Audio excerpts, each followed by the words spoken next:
Hey everybody, it's Mr. Greenwood, and I'm back with another tutorial video. This one is about greatest common factor, so an important concept for algebra, geometry, algebra 2. So the greatest common factor, really what that means is we're looking for the largest term.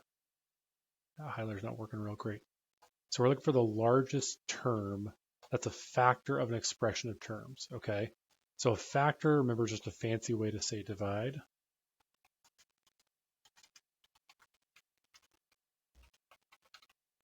So all I'm really looking for there is how can I divide something out, and what's the largest thing I can divide out of an expression, okay? So the GCF, it can be a number. So for example, it could be 6. The GCF could be a variable. So in a variable, we could say the variable is x, or x squared, any power of it. It could be a term with both a variable and a number, for example, 6x. And it could be a whole expression like this expression here. It could be 12 plus 8x. It could be 3x squared minus 2x plus 7. It could be any combination of those things, okay?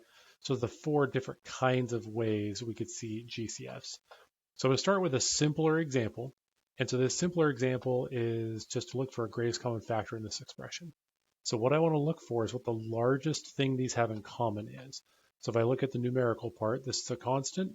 This is a coefficient. So those numbers, what do they share in common? Well, I know 12 is 1 times 12, 2 times 6, and 4 times 3.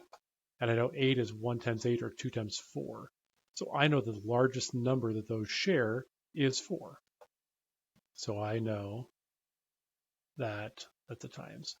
4 times 3 is 12. And I also know that 4 times 2 is 8. Okay, so what's important there is that they will share a 4. So then what that means is to factor, I'm going to divide out, remember factor just means divide. I'm going to divide out a 4. So I'm going to factor out a 4. And then whatever I'm left with is going to be the leftover piece from dividing. So I know 12 divided by 4 is 3 because 4 times 3 is 12. So you have 3 plus, I know 8 divided by 4 is 2 because 2 times 4 is 8. So this will be 2, and we have the x that just comes along in this case because we don't have a variable as a piece of our common factor. Okay, so we have 4 times quantity 3 plus 2x. Okay, so let's give you an example to try here, then I'll go over it. Okay, so I want you to factor out the expression, let's do 15 minus 25y. Okay, so now would be a good time to pause the video, give this one a try, and then when you get going again, I will show you how to do this one and you can check yourself. Okay, so now you're back and hopefully you tried this and you've got something here.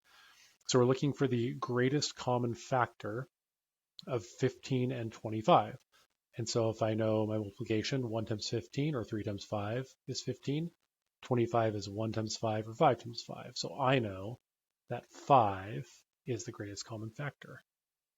So 5 times 3 is 15.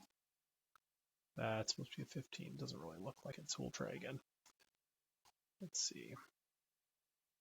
Okay, and I know that 5 times 5 is 25. So 5 is that GCF that they share. Okay, only the second term is a variable, so there's no variable in common. We'll talk about that in a future video. So we'll slide this over here just a little bit and see what they share in common, which is 5. So to factor out, remember factor is just a fancy way to say divide. So I'm going to say I have 5 times the group and see what's left over. So I know that 15 divided by 5 is 3. I know that 25 divided by 5 is 5. Since this is a negative 25, I'm going to make this a negative 5. And then the y just comes along for the ride. Okay? That should be it. It's a good start on greatest common factor, or GCF. We saw some of these last week in class, and we'll see some more. And my next video, we'll talk a little more about what to do if you have variables in both terms. I hope you liked this video and hope it helped you out, and we'll see you in the next one. Bye.